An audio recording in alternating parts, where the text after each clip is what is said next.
الشيطان الرجيم بسم الله الرحمن الرحيم الحمد لله رب العالمين الرحمن الرحيم مالك يوم الدين إياك نعبد وإياك نستعين اهدنا الصراط المستقيم صراط الذين أنعمت عليهم غير المغضوب عليهم ولا الضالين آمين اللهم صل على محمد وعلى آل محمد كما صليت على إبراهيم وعلى آل إبراهيم إنك حميد مجيد اللهم بارك على محمد وعلى آل محمد كما باركت على إبراهيم وعلى آل إبراهيم إنك حميد مجيد ربي زدني علما ربي زدني علما ربي زدني علما ربي يسر ولا تؤسر وتمم بالخير وبك نستعين ربي شرح لي صدري ويسر لي أمري واحلل عقدة من لساني يفقه قولي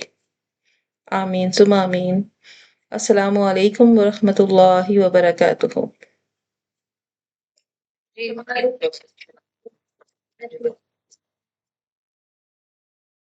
الحمد للہ، اللہ رب العزت کا شکر کہ اللہ تعالیٰ نے ہمیں اتنی مہلت دی کہ ہم توبہ کر سکیں اور ہماری زندگی کو ابھی تک باقی رکھا، اور ہمیں یہ موقع دیا کہ ہم دین کو سمجھ سکیں، جان سکیں، اور ہمارے پاس مغفرت کا مہینہ رمضان المبارک شروع ہونے والا ہے، جس میں اللہ رب العزت مغفرت کا عام اعلان کرتے ہیں، اور ایسے تمام لوگ جنہوں نے گناہ صغیرہ کیے ہوتے ہیں اللہ تعالیٰ ان کی مغفرت کا اعلان کرتے ہیں، توبہ کے دروازے کھول دیے جاتے ہیں، شیاطین کو قید کر دیا جاتا ہے تاکہ انسان زیادہ سے زیادہ اللہ کے دین اور اللہ کے ساتھ جڑ سکے اور اللہ سے اپنی غلطیوں کی معافی مانگ سکے۔ ہماری یہ کلاس رمضان کی تیاری کے اعتبار سے رکھی گئی ہے۔ الحمدللہ آج ہماری اس کلاس کا 5واں دن ہے۔ آج ہماری کلاس کا موضوع زکوٰۃ ہے۔ حدیث شریف میں آتا ہے بنی الاسلام علی خمس، اسلام کی بنیاد 5 چیزوں پر ہے: توحید، نماز، روزہ، زکوٰۃ۔ نماز، زکوٰۃ، حج، روزہ، یہ 5 چیزیں جو ہیں ہماری پوری اسلام کی جو عمارت ہے اس کی بنیاد ہے۔ زکوٰۃ اسلام کا تیسرا رکن ہے۔ نماز کے بعد قرآن پاک میں جس چیز کی بہت زیادہ زور دیا گیا ہے وہ انفاق آیا ہے کہ خرچ کرو، اللہ کے راستے میں خرچ کرو، اللہ کے راستے میں خرچ کرو۔ اور جب یہ انفاق اللہ کی طرف سے فرض ہو جائے تو اس کا نام زکوٰۃ ہو جاتا ہے، اور جب یہ سنت یا نفل کے طور پر کیا جائے تو اس کا نام صدقہ اور خیرات ہو جاتا ہے۔ تو آج ہم جس موضوع پر بات کریں گے وہ ہے زکوٰۃ۔ سب سے پہلے یہ جاننا ضروری ہے کہ زکوٰۃ کا اسلام میں کیا درجہ ہے۔ زکوٰۃ اسلام کا تیسرا رکن ہے، اور زکوٰۃ لفظ زکاہ سے بنا ہے جس کے معنی ہوتے ہیں پاکی کے، طہارت کے، اور زکوٰۃ چونکہ ہمارے مال کو پاک کرتی ہے گندگیوں سے، تو اللہ رب العزت نے اسے ہمارے لیے پاکی کا ایک ذریعہ بنایا ہوا ہے، تو اسی لیے اس انفاق کو زکوٰۃ کہا جاتا ہے، کیونکہ اس انفاق یعنی خرچ کرنا، اللہ کے راستے میں جو ہم خرچ کرتے ہیں اس کے ذریعے ہم اپنے باقی مال کو پاک کرتے ہیں۔ زکوٰۃ کی تاریخ اور فرضیت کے بارے میں آتا ہے کہ مکہ میں جب تک دور مکہ رہا، ہم یہ بات جانتے ہیں کہ نبی پاک صلی اللہ علیہ وآلہ وسلم پر 40 سال کی عمر میں نبوت نازل ہوئی، اور اس کے بعد 13 سال کا جو عرصہ تھا وہ آپ صلی اللہ علیہ وآلہ وسلم مکہ کے اندر رہے، اور اس دور کو مکی دور کہا جاتا تھا۔ دور مکہ میں انفاق اور صدقے کی ترغیب دی جاتی تھی۔ انفاق یعنی اللہ کے راستے میں خرچ کرنا، ہمیں بہت ساری مکی صورتوں میں جو ہے انفاق کی تعلیم ملتی ہے، اور اللہ کے راستے میں خرچ کرنے کی فضیلت بھی معلوم ہوتی ہے، لیکن ابھی تک یہ نفل کے درجے میں تھا، صدقے کے درجے میں تھا، ابھی تک یہ فرض نہیں ہوا تھا۔ جب مکہ سے مدینہ ہجرت ہوئی 13 سال بعد سن 2 ہجری میں، یعنی ہجرت کے دوسرے سال زکوٰۃ فرض ہوئی، اور یہ جو فرض زکوٰۃ تھی، اس فرض زکوٰۃ کے لیے اللہ رب العزت نے باقاعدہ نصاب بتایا، کتنی فیصد، کتنی شرح جو ہے زکوٰۃ کی ہوگی، کل مال میں سے کتنا دیا جائے گا، کن کو دیا جائے گا، کیسے نظام کا پورا سسٹم قائم ہوگا۔ تو یہ پوری کی پوری تفصیل قرآن پاک میں خود اللہ رب العزت نے بیان فرمائی ہے۔ لہٰذا زکوٰۃ کی فرضیت کا حکم، اس میں کسی کا کوئی انکار نہیں ہے۔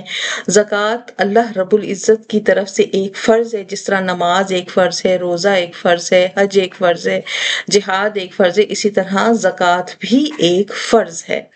اور حضرت ابوبکر صدیق رضی اللہ تعالیٰ عنہ کا فرمان ہے کہ قسم ہے اللہ کی، جو نماز اور زکوٰۃ میں فرق کرے گا میں اس سے جنگ کروں گا۔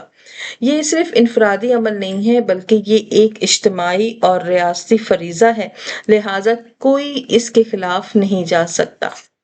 زکوٰۃ سننے میں تو جب ہمیں ہوتا ہے کہ کل مال کا ہم جب 2.5% نکالتے ہیں، یا کل مال میں سے ہم جب خرچ کرتے ہیں، تو یوں لگتا ہے شاید مال کم ہو گیا، لیکن حقیقت اس کے بالکل برعکس ہوتی ہے۔ زکوٰۃ چونکہ فرض ہے، تو اس فرض کی ادائیگی سے نہ صرف برکات حاصل ہوتی ہیں، بلکہ فضائل بھی حاصل ہوتے ہیں۔ مال میں اللہ تعالیٰ بہت زیادہ اضافہ کرتا ہے، حفاظت اللہ کی طرف سے خاص ہو جاتی ہے، اور عموماً شیطان دلوں میں یہ وہم ڈال دیتا ہے کہ صدقہ کرنے سے مال کم ہوتا ہے، لیکن اللہ رب العزت ایک کے بدلے 10 عطا کرنے والے ہیں، برکت آ جاتی ہے۔ اللہ تعالیٰ زکوٰۃ یا صدقات کرنے والے کے مال کو ہمیشہ محفوظ رکھتے ہیں۔ جنت کے خاص دروازے ہیں جو ان کے لیے کھولے جاتے ہیں، جو زکوٰۃ کر دیتے ہیں اور اللہ کے راستے میں خرچ کرتے ہیں، اور قیامت کے دن انسان کا صدقہ اس کے لیے سایہ دے گا۔ تو جتنی زندگی میں ہم لوگ صدقات اور اللہ کے نام پر خرچ کرتے ہیں، انفاق کرتے ہیں، چاہے وہ فرض زکوٰۃ کی صورت میں ہو، چاہے وہ صدقات کی صورت میں ہو، قیامت کے دن وہ بادلوں کی طرح ہمارے سروں پر ہوں گے اور قیامت کے دن کی سختی سے ہمیں بچائیں گے۔ یہ وہ پودا ہے جس کی پھل ہم قیامت کے دن کھائیں گے، اور زندگی میں اب ہماری اپنی مرضی ہے کہ ہم کتنے پودے لگاتے ہیں۔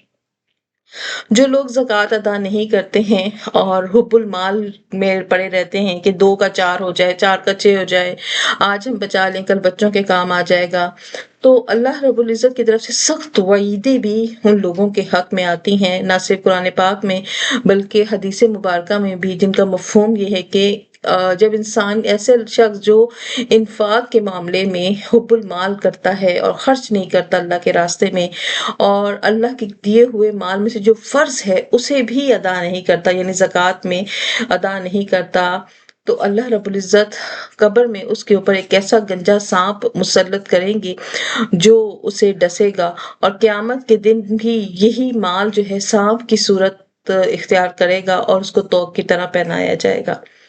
اسی طرح حدیث شریف میں آتا ہے جس کا مفہوم ہے کہ سونا اور چاندی جو ہے وہ آگ کی تختیاں بن کر اس کے جسم کو داغے گی، اور کیا دوزخ میں اسے کہا جائے گا یہ وہی تمہارا مال ہے جسے تم بچا بچا کر رکھتے تھے۔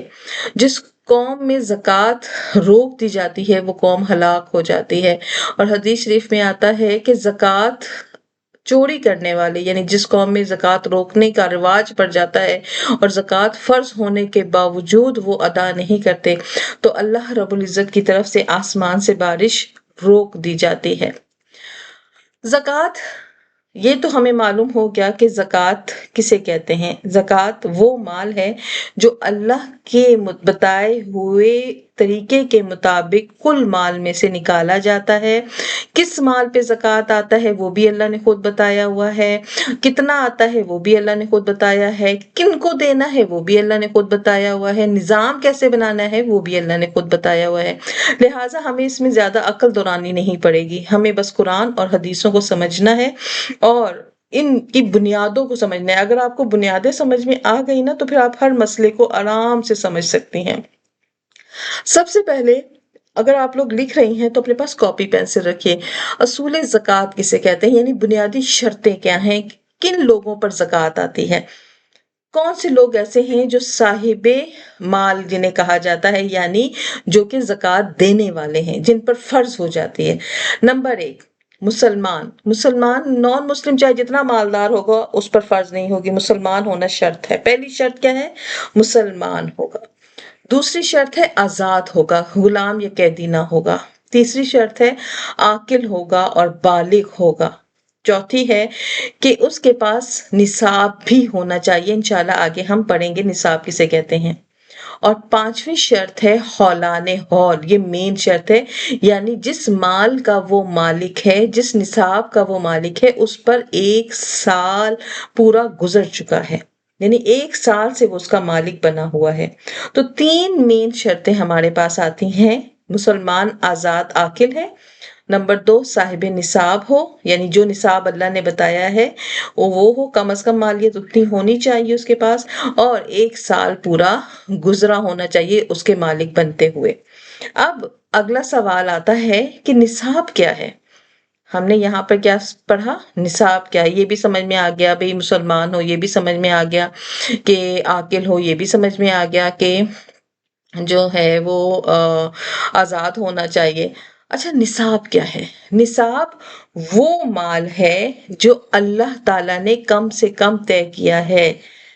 وہ سونا ہے، وہ چاندی ہے، وہ مال تجارت ہے، وہ ہماری پیداوار ہے، وہ ہمارے جانور ہیں، ہمارا وہ مال جس کے ہم مالک ہیں وہ نصاب کہلاتا ہے۔ ہمارا وہ مال جس کے ہم مالک ہیں وہ کیا کہلاتا ہے؟ نصاب کہلاتا ہے۔ اس میں سب سے پہلے آ جاتے ہیں سونے کا۔ سونا ہمارے پاس جب تک 7.5 تولہ نہیں ہوگا، اس سے کم تو سونا ہے تو زکوٰۃ نہیں۔ سونے کا نصاب کتنا ہے؟ 7.5 تولہ، جو کہ 87.48 گرام بنتا ہے۔ اس کا 40واں حصہ جو ہے وہ زکوٰۃ ہے۔ اب اس میں ہر طرح کا سونا داخل ہے، جو آپ نے پہنتے ہیں وہ بھی، جو نہیں پہن رہے سیو رکھا ہوئے وہ بھی، جو بچوں کے لیے رکھا ہوا ہے وہ بھی، جو آپ کے کسی اپنی والدہ کی طرف سے ملا وہ بھی، جو آپ کو جہیز میں چلا وہ بھی، آپ اس کی مالک ہیں یا آپ کا شوہر اس کا مالک ہے۔ ایسے تمام سونا جو آپ کے استعمال میں ہے یا استعمال میں نہیں ہے وہ سب اس میں داخل ہے۔ اور سونے کا نصاب کیا ہے؟ 7.5 تولہ۔ 7.5 تولہ سونا ہے تو زکوٰۃ واجب ہے، 2.5% زکوٰۃ ہوگی۔ چاندی، دوسرا نمبر آ جاتا ہے چاندی کا۔